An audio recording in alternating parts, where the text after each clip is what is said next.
I'm Annie Nova. I'm on the personal finance team at CNBC covering student debt and education. And today we should have a great session talking about the chances for student loan forgiveness, how inflation and rising prices are hitting college tuition bills, what families can do to be prepared, and how what are the best ways to save for college, or are 529 plans the best, or what other options people have while there are all these balls in the air. I'm joined by Scott Buchanan, the Executive Director of the Student Loan Servicing Alliance, and Betsy Mayotte, the President of the Institute for Student Loan Advisors. So great to have you guys. Thanks for having me. Okay, great. So let's jump right in. Let's see how the poll is going. Okay, so to begin, everyone wants to know about student loan forgiveness. Is this going to happen? We've all been waiting for it so much. I'm so curious, what are you guys thinking about, the odds of this happening, how likely it is, and what kind of relief families could see if there is eventually some type of forgiveness? Well, I guess I'll go ahead and jump in here and say, I think if you'd asked me this question, I think 3 weeks ago, I would have said very likely. I think it's an evolving situation. I think this administration is sort of carefully weighing the upsides and downsides of sort of the political decision here to provide some sort of loan forgiveness. It's been talked about for some time. So at this point, I would have to say I don't know. I mean, I would have said several weeks ago it was very likely it was going to happen, but it appears the administration has decided to push this decision out until August. And I think weigh and see what the outcome of sort of primary seasons and some of the polling I know that they're doing on this topic tells them about whether it's going to be perceived positively going into the midterm elections. In terms of the amount, I think the ceiling here is $10,000 that the administration is considering. I don't think if you're thinking about all forgiveness, I don't think that's even on the table. And then the real question is, how do they scope down that 10,000? Are there some sort of income limits that are applied to it? Is it limited only to undergraduate loans? And I think those are real question marks now, because it sounds like at least the trend in the thinking here is to go to somewhere around 10,000 if they're going to do it, and sort of constrict it down to a smaller subset of the population. So those are sort of my thoughts on where we're at right now. Yeah, I agree for the most part. I think the chances are more likely than not, although not 100%, that we will see no more than $10,000 per borrower in federal student loan forgiveness. And I think that will be tiered based on income, much like they do with the stimulus checks. I do want to point out, though, that over the last couple of years, we have had some forgiveness that's been going on, billions of dollars.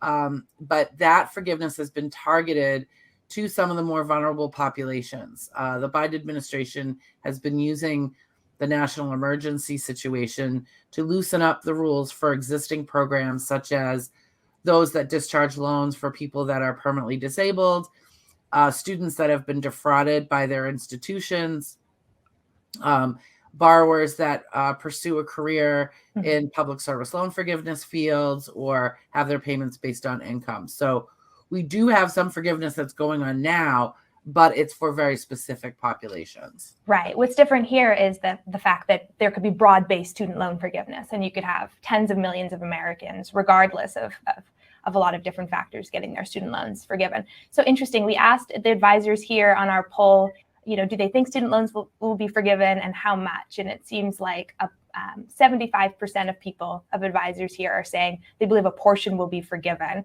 Can you talk a little bit about if $10,000 is forgiven, since that seems like the number that is, keeps being brought up, how would that impact student loan borrowers? How many would get relief?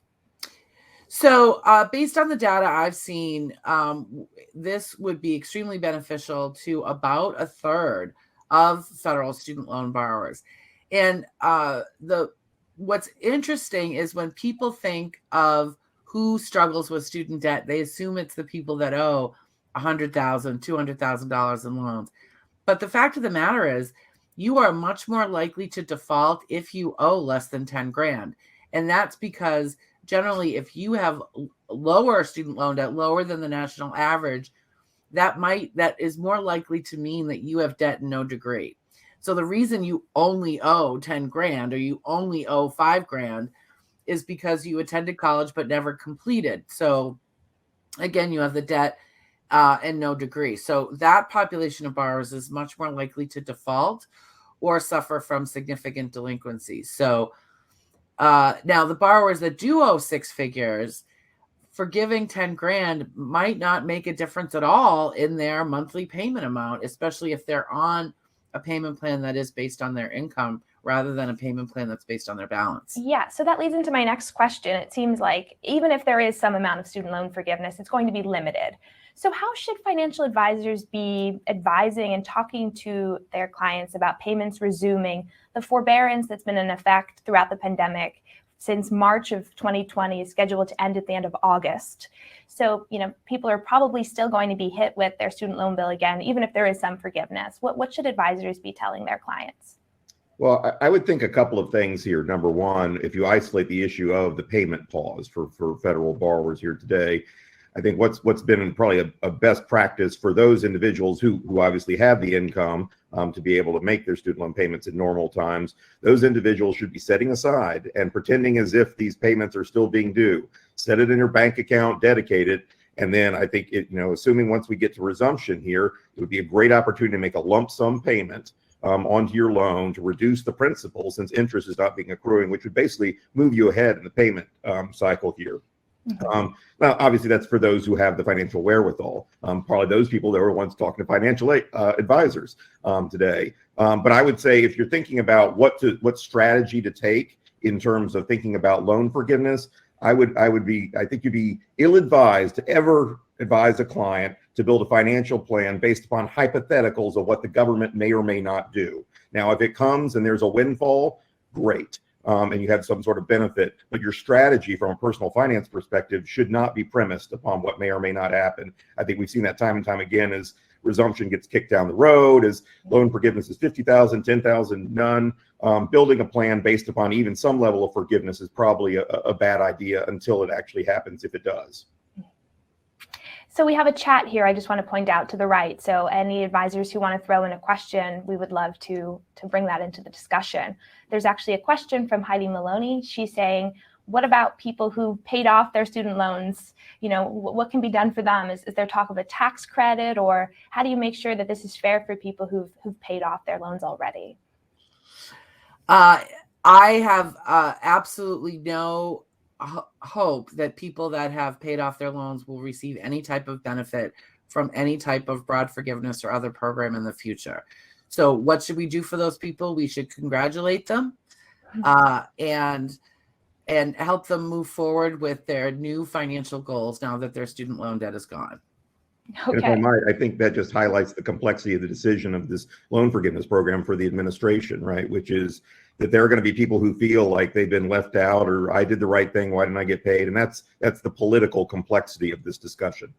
Absolutely.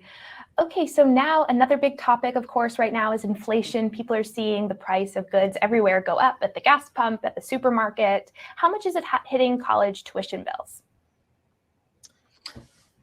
Well, as far as college tuition bills go, we've seen, it's funny that I'm so glad you asked this question, because it illustrates what the actual problem is. The problem isn't the student loans. Student loans are the symptom of the problem. The problem is the cost of higher education.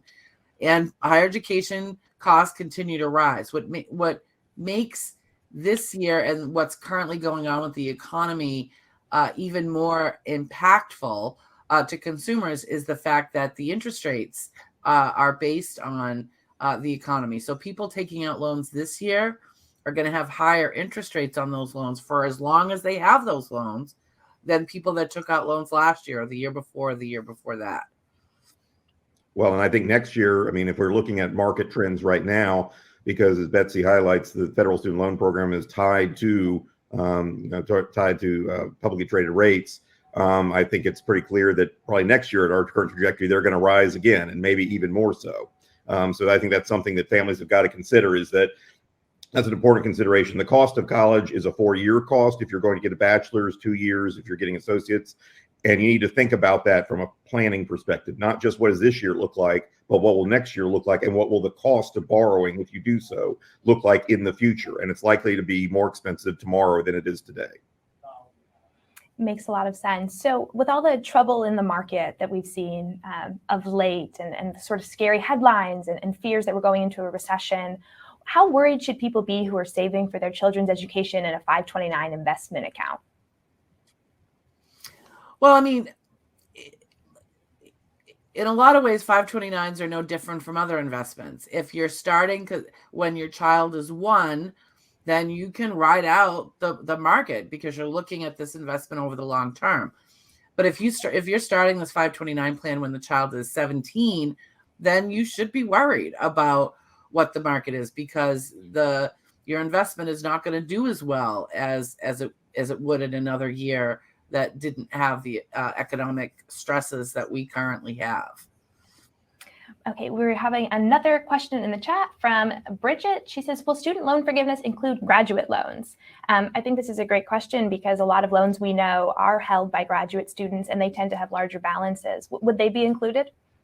Well, I think this goes back to what Betsy said earlier. I think it's an open question. We do not know. That's one way the administration might scope down sort of the political risk of this, saying, gosh, we're just going to focus on people who are trying to get that first, undergraduate degree and get into the workforce, first in their family to go to college, those sorts of individuals. But it also highlights the fact that for those who do have those graduate loans, they have really high balances in general, right? Much larger, certainly, than people have undergraduate. So if you get $10,000, let's say, and you owe $100,000, is that going to change your monthly payment? Probably not very much, if at all. And so, especially if you're in an income-driven repayment plan, you wouldn't even notice that happened to you. And so, I think that's a real question. But yes, the question itself, we don't know. I mean, and we could ask 100 more questions related to that. Will it include loans made to parents? Don't know. Will it include loans made this year? Don't know. Will it include loans that are in default? Don't know. The one question that falls under that category that I can feel pretty confident about answering is, will it include private loans? And it will almost certainly not include private loans. Yeah, I agree. So private student loan borrowers will not get any relief from the government, which right. They're not federally held loans. Okay, we have another question from Brian Schulz. He says, would student loan forgiveness be a one-shot situation or would it continue? Again, we know around, I think, 5 million new borrowers enter the system every year. So if there was this one-time student loan forgiveness, what would you say to people who keep taking on more loans to finance their education? So, I've been in this industry since the earth cooled, and the past couple of years are extremely unique as far as student loan and higher education financing policy goes. So I can't say 100% that we would never see an opportunity for broad forgiveness again, but from a practical standpoint and from a historical standpoint, even if they do forgiveness this year, unless and until they solve the actual problem of the cost of higher education, in other words, what causes the loans to accrue in the first place, I would not ever expect to see any type of broad student loan forgiveness opportunities again.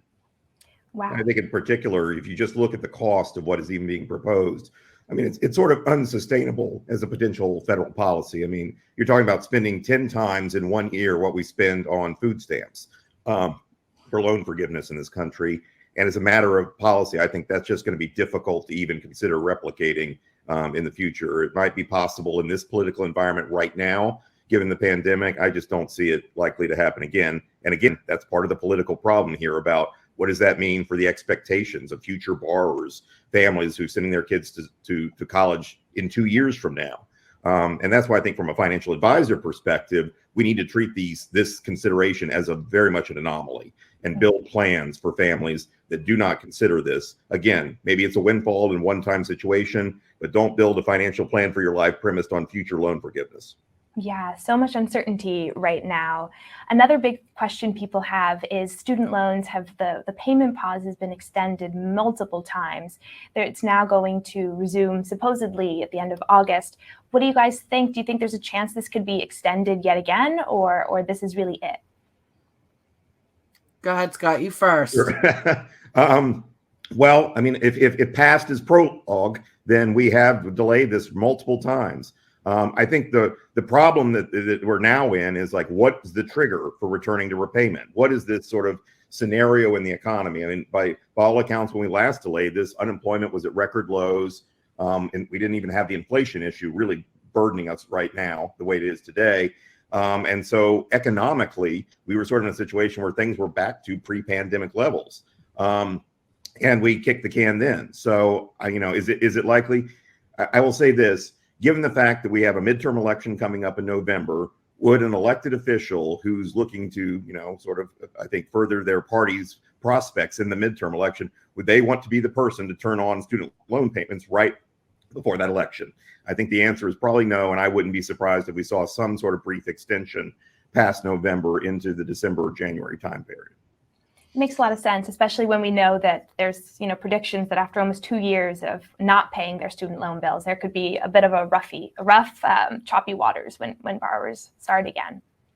Yeah. To circle back to the 529 discussion, and with our time left, I'm curious, with talk of a bear market and all these other things, if parents are planning soon to be sending their children to college, what should advisors be telling them? What else can they do to help make sure they're prepared for these rising tuition bills? I think making sure that families understand the pros and cons of things like 529 plans or custodial accounts. There are pros and cons to each. If you're not 100% certain if your child is going to be four-year college material, a 529 plan may not be the best savings plan because it doesn't have as much flexibility as a custodial account would have.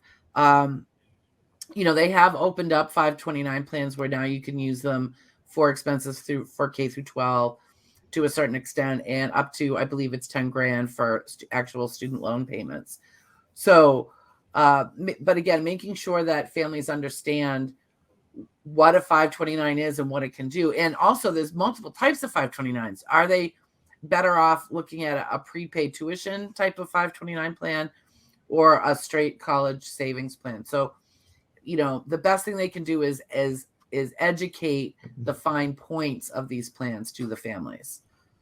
And if I might sort of, expanding upon that, and yet, 529 plans, you can use up to 10K for student loan payments for the individual and their family members, but that's a lifetime limit. Remember, that's not an annual limit. So, but one thing I think is really important to think about if you're planning for or saving for college is what are you buying? And I think families need to really start thinking college is an investment, right? It is not sort of, you need to think about it that way. What is my ROI going to be on this investment? And if I'm going to spend, $100,000, some colleges $200,000 to get that degree, and I'm going to accumulate X amount of debt, what do I think my income level will be for the profession I'm likely to be in? Now, that's very difficult to think about for an 18-year-old, right? What are they going to be in 5 or 6 years from now? But if you don't contemplate that, then I think you put yourself in risk of making very poor decisions that will set yourself up and your family up and your children up for a very difficult, challenging situation. So, I think years ago we used to say, go to the best school you can go to. I say, go to the best value school you can go to. That's what you need to do. And I think we need to set aside sort of parents, and I know that this audience will deal with this all the time, sort of the aspirational sort of perception of parents. If I want my kid, they got into this school, it's the best name that everyone knows, but it's $50,000 more than this other institution that's going to provide a pretty close education, which is the better value for me. And we need to make those tough choices and have those conversations with families to ensure that they're thinking that way. Yeah, it makes a lot of sense. Families can be so overloaded with information about college, especially, as the time nears to pick a school. How can advisors sort of help families and clients understand that ROI and to know, to get a sense of what the long-term investment is and what the consequences of different degrees are? Data. And thankfully that data is out there. If the child thinks they know what they want to do for a living, go to the Bureau of Labor Statistics and pull the median income for that, and then build a budget based on the anticipated student loan debt they might have to take out to go to school X and get that degree. Back of the napkin. So one of the really interesting things I found in my career is I don't care how financially savvy you are. Understanding that you're going to have to borrow $100,000 does not click in the brain as much as understanding that you're going to have to make $1,000 a month student loan payment every single month for 10 years does. So again, pulling that median income based on the profession choice, backing it into a budget where you roll in the anticipated student loan payment. Also point out to families, 70% of students change either schools or degrees or both. So even though Johnny might be, oh my God, I have to go to this school and this degree, there's a 2/3 of a chance he's going to change his mind before he finishes. Mm-hmm. So just putting the data out there and the realities of the situation can be super helpful. Yeah. All right, guys. Well, thank you so much for joining. And I hope that we can speak again soon when maybe there has been some student loan forgiveness announced, or we're dealing with payments resuming again after more than 2 years without student loan payments. There's just so much going on right now.